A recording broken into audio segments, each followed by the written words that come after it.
Well, back again. Either you like the woods or you still think nothing lives there that's bigger than you. Tonight's weirdo is a massive, upright shape that never steps fully into the open and somehow leaves footprints bigger than your confidence. You call it Bigfoot. I call it the hairiest, most unbothered thing the forest ever produced. And the strange part?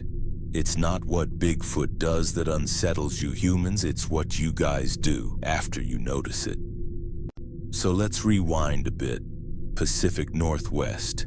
Endless trees, damp ground, the kind of place people swear is peaceful because they've walked the same trail a dozen times without dying. That's usually when Bigfoot shows up. Not in the deep, untouched wilderness, not in places no one goes, but right where people start getting comfortable. Logging roads, national parks, familiar trails with nice signs and friendly maps. Places where humans stop acting like guests.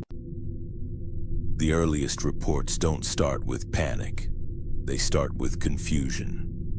Hikers notice heavy footsteps off to the side.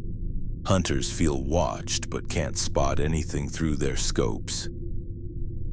Campers hear something large moving around their campsite without ever stepping into the firelight.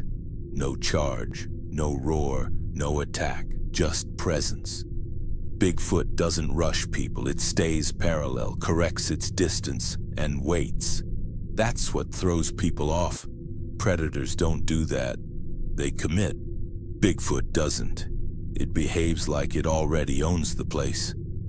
The first widely reported sightings came from hunters, which makes sense. They're quiet. They stay out longer.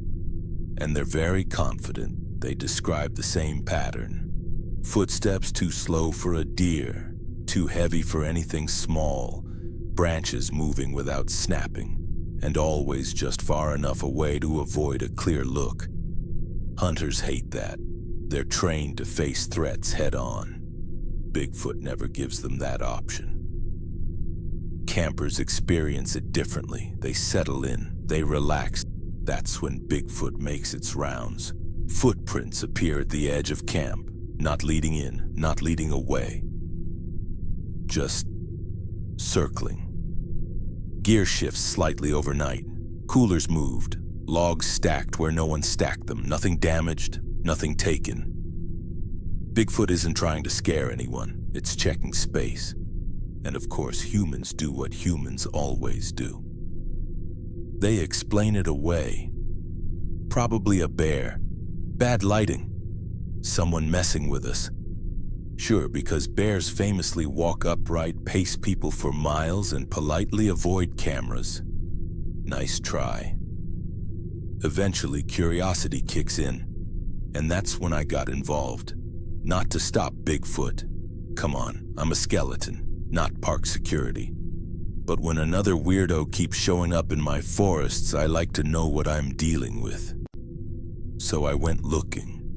The first time I noticed it, I wasn't hiking. I was camping. Fire low, gear unpacked, everything settled the way it should be.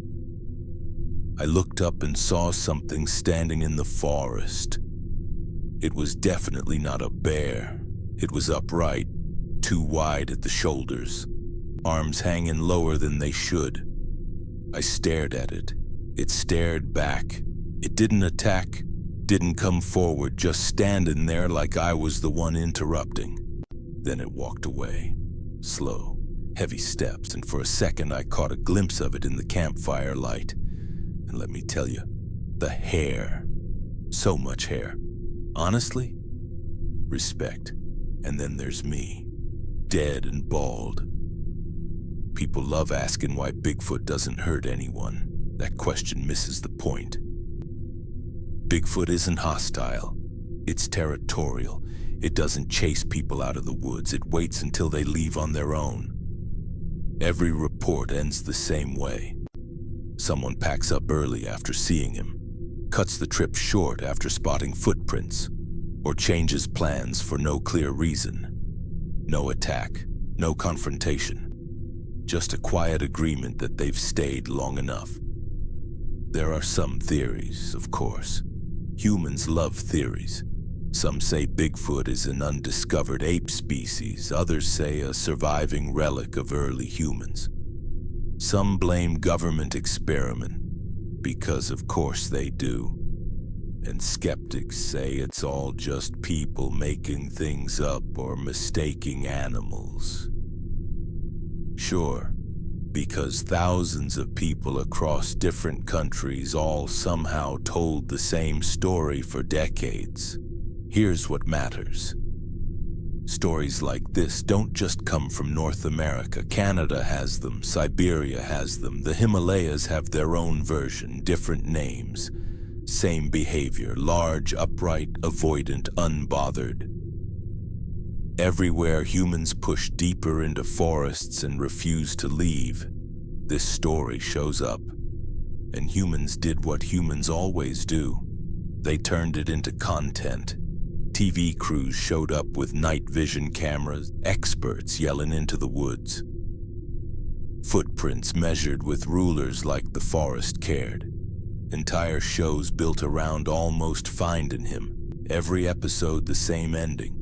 Nothing caught, nothing proven. Everyone going home disappointed. Except Bigfoot, because apparently watching grown adults fail to find the same thing for 15 seasons is peak entertainment. The second time I saw Bigfoot, it didn't bother hiding. Broad daylight, clear view. It stood there between the trees, not stepping back this time. I realized something then. It wasn't avoiding me. It was avoiding humans. No pressure, no pacing, no correction, just a look. Like it had decided I didn't count. Fair enough. I'm not human. I don't belong to their noise or their cameras. And for the first time, Bigfoot didn't treat me like a problem, just another weirdo passing through. And that's really what Bigfoot exposes, not the forest, not some hidden species. You humans see something that doesn't want attention, and your first instinct is to chase it, film it, name it, turn it into content. Humans don't ask if you're welcome. Humans ask why it won't cooperate. And Bigfoot answers the same way every time. By doing nothing. By staying put. By letting humans burn themselves out trying to own something that was never theirs. This was the first episode of the Weirdos I've Met marathon. I have 3 more weirdos waiting for you. And trust me, the next ones only get stranger. Now I'm curious. What do you humans think Bigfoot really is? A relic? A species? Or just the forest reminding you that you don't own everything? Tell me in the comments. Until next time, my weird little mortal.